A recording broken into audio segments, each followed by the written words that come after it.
What's up, guys? This is Tom and Rob from Blackout Gamers, and we're doing the first ever Convince Me, and I'm gonna convince Rob that Enslaved is a good game, and that he should play it. How you feeling, Rob? Yeah, this is going to be interesting. Right, well basically the game is set in kind of like this post-apocalyptic world. There was some war, I'm not entirely certain what went on, but now there's just robots everywhere who want to kill everybody. Okay, is this the Matrix, or...? It's similar to Matrix. I'm not going to say it is the Matrix, because or I'll get sued, but Oh wow, that'd look painful.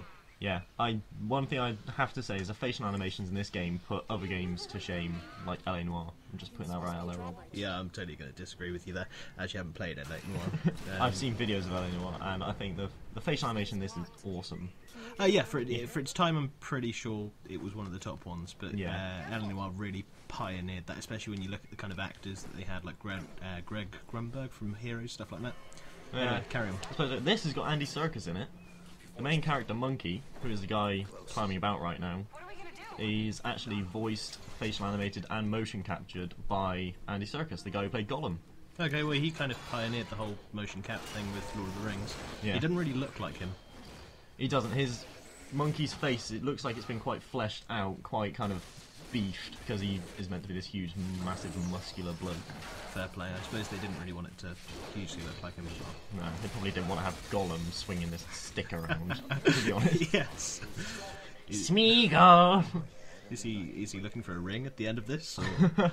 No, the basic story is this woman behind him, her name's Tripper Carter, she's kind of like put this headband on him. Tripper who? Her name's Tripper Carter, or Trip as they call her. Basically, she's enslaved him, and he has to do what she says. That would be why it's called Enslaved. Enslaved, Odyssey to the West, yeah. And the combat's fairly simple. Mash the X button, and then multiple combos view via other buttons. Sure, okay. It really looks like the combat is reminiscent of Prince of Persia, Yeah. which I don't know whether that came out before or after this. However, it killed my Xbox, so I hate it. Now this is quite cool. Later on in the game you get to be able to give your mate, like Tripper Carter, you get to be able to give her commands, like run, distract, and what she was doing back then was just distracting, so that the machine guns didn't lay the shit into me, like they are. How about you just give her a machine gun? That might work a little bit Because better. Monkey only has a magic stick. Really? Yeah. Wow. He's got a magic stick and some gauntlets and a motorbike. Sucks to be you, bro. But yeah, that's basically his primary weapon is this staff, which is quite cool. It's actually... The game is based on a Chinese folk tale called Odyssey to the West, where there's this main character called Monkey. And Did he have a magic staff? he did have a magic staff, and I believe the basic story is he was turned into a monkey. Okay. Anyway, that's what the game is based on, very loosely, because obviously in the Chinese tale there aren't robots going on. That would be the Japanese folk tale.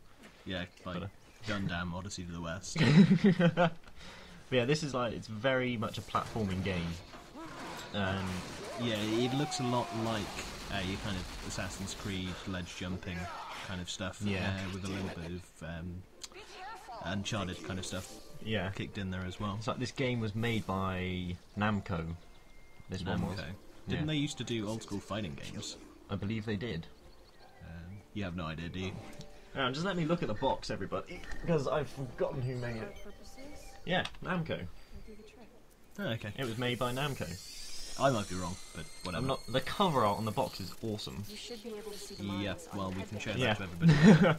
And this is your dragonfly, and it flies off, and it shows you where mines are and enemies are. It's quite a nice little game mechanic, especially for areas where you're going into unknown. Yeah, I can see sort of to alert you to threats within the area, but it kind of looks from the golden trail that you have to follow, which seems really, really lame, because it discourages exploring. The golden trail bit, that was actually you chasing it to capture it.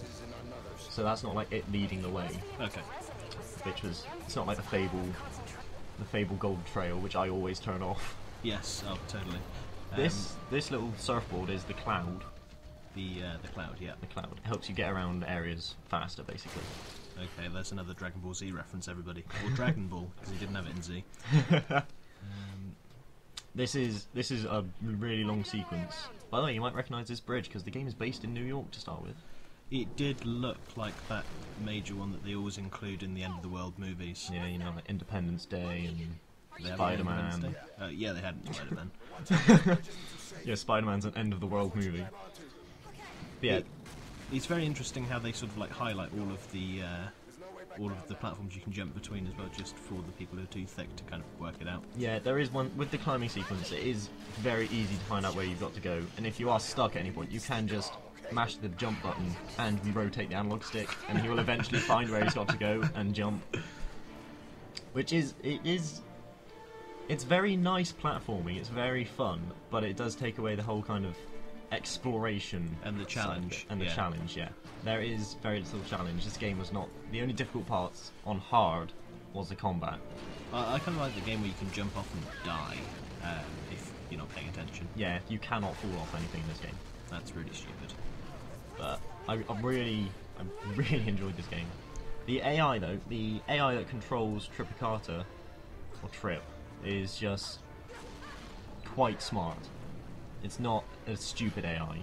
Because in some games, I think there was Resident Evil 4, I think they had a really dumb AI which you had to cart around with you.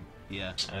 Very similar to I this. think Army of Two was kind of like that as well. Yeah. I didn't fully play it, but if you weren't with someone, I think it was kind of useless. Yeah. Whereas the AI in this game, actually, it can keep itself alive, and if it gets attacked by mechs, it has a self-defense mechanism, so it gives you time to get back and try to save her life. Because if she dies, you die. Oh dear. Which is very gay. And this is an example of how you're about to die. I've lost her, and if you wander away from her, she will kill you. And, yeah, the bitch killed me. That kind of makes it a lot more dark and adds a different element to it, I guess. Yeah, it makes the whole enslaved bit. Yeah, it very much looks and feels like a kid's game from what you've shown me. Yeah.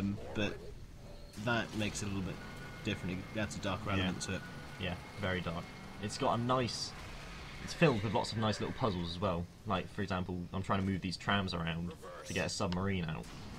And it took me a while to figure that all out. The puzzles are quite nice and complicated. And if you get stuck, you can always use the internet, which is always very nice. Believe it or not, that's what I did. Why am I not surprised? Oh, Monkey's got a magic bazooka as well. Oh yeah, his staff doubles up as effectively a gun. It shoots plasma, which blows stuff up, and blue stun, which will stun mechs, because mechs are the primary enemies in this game. Never fight any other humans, it's always robots. So, that just kind of seems inconsistent. He's got a stick that he hits people with, or he could just shoot them. Well, you need to find the ammo for it first. Oh, it's ammo based. It's ammo based. It's not just sit at the back of the map and repeatedly shoot until all the it's not like just run snipe through. them out. It's having an angry shit there. Time and a place, man. Yeah, I just really enjoyed the jumping in this game. It had no challenge to it, but it was enjoyable. You should play stuff like Assassin's Creed and Uncharted. Yeah, I played half of Assassin's Creed 1 and I haven't played any others, which is a mistake on my part, and I should try to play them all. Yeah, I haven't played Revelations. I've played up to Assassin's Creed Brotherhood, which I haven't finished yet. Yeah. But as a challenging aspect of exploring and getting around the map, I think that does a lot better than this, because there are opportunities to not. Yeah, it's very linear, this game. It is very linear. That's kind of what I was afraid of with the Golden Trail. Yeah. Right then, Rob, what's your verdict? Well, because it's a kind of old game based on today's kind of stuff that we should be reviewing, Tom, it doesn't look bad, but it's very linear, as you said, and it seems kind of childish regardless of the dark element. So I'd probably play it, but it's not something I'd pick up and go back to. Yeah. Alright, we've been Blackout Gamers. Thank you for watching. Rate, comment, subscribe. Catch you later.